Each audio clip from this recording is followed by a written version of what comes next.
Well, I love all Disney products. I love the music. I love the movies. Like this. This is one of the great American companies of all times, Disney. But it became clear over the past few years that they were now attempting to enjoy inject woke politics into what they were doing, particularly with regards to LGBT issues. And just a few months ago, Chris Raffle revealed in all hands Disney meeting in which people were openly bragging about injecting a not all secret gay agenda into Disney's content, and that followed a hard on Disney injecting itself directly into politics in Florida for no apparent reason. Florida passed a bill that was designed to prevent the sexual indoctrination of children under the age of 8. The media immediately labeled it the "Don't Say Gay Bill" gay bill, but that of course is not what the bill says. The bill says you are not allowed to teach sexual orientation or gender identity to children under the age of 8. That is what the bill says. Those designs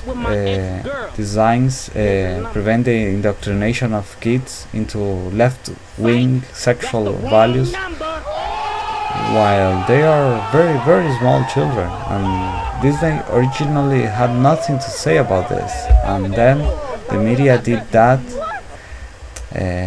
what they usually do. They started calling up Disney and trying to pressure Disney because they recognized that the top executives at Disney are Democrats, and they recognize that a huge base of the Disney creatives are Democrats, and they recognize that a huge percentage of Disney employees are either gay or straight who are in favor of same-sex marriage, for Read example, and no. are all like sexually liberal, at least in their value system. And so they pushed Disney, and Disney gave Disney decided that they were going to inject themselves directly into politics, and they came out swinging against Governor Ron DeSantis and the Republican legislature, condemning the bill, and this prompted Governor DeSantis and the Republican legislature to say, well, hold up a second. You guys have special tax districts. You have special tax giveaways. You don't get to inject yourself into state politics and basically try to stomp against a political party in power for your own benefit. So, but at the same time, expect us to continue granting you all sort of large, that's not something that we are willing to do now.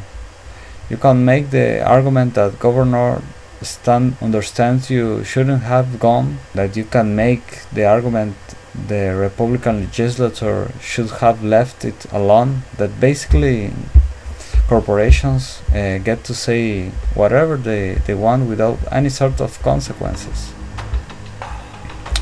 There's only one problem with that.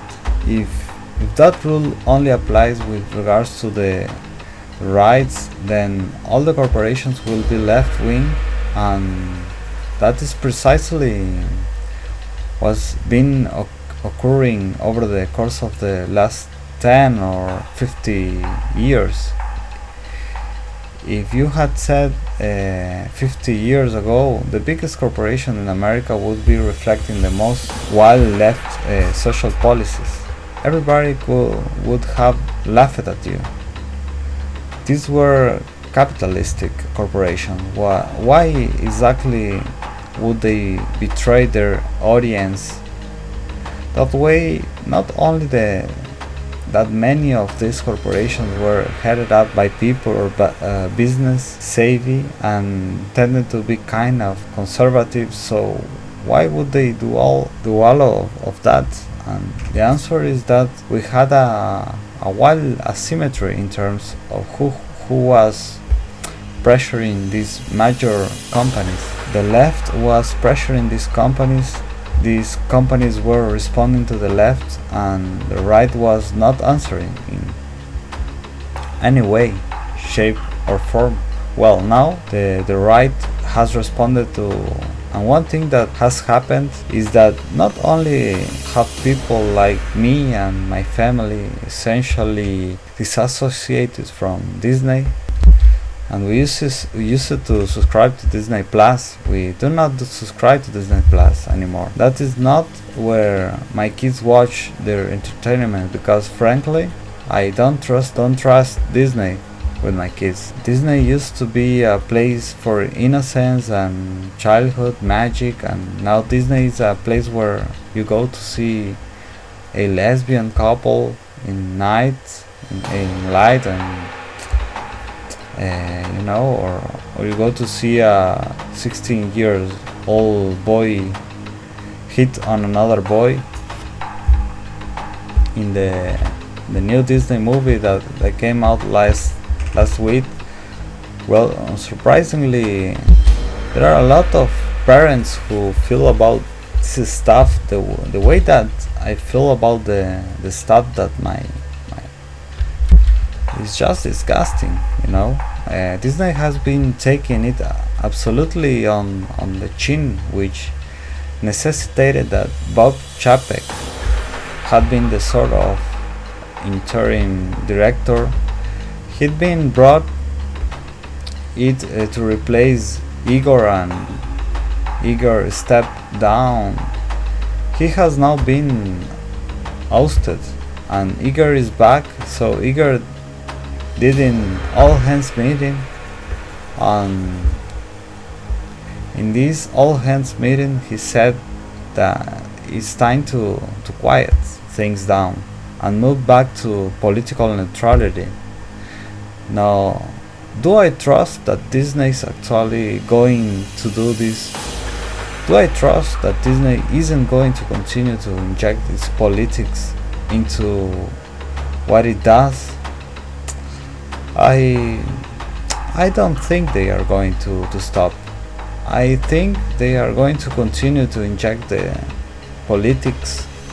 I think they are going to do it in a slightly more subtle fashion. I think they are going to try to raise a few less hackles, because after all, doing it very publicly and very openly is what has brought us about this state of affairs for Disney financially. But the fact that Disney is feeling the pressure is once again a sign that when the right rears its head, not even the right, when mainstream parents rear their heads and say we are not interested in this product that you are trying to sell, this garbage, then corporations do listen counter pressures.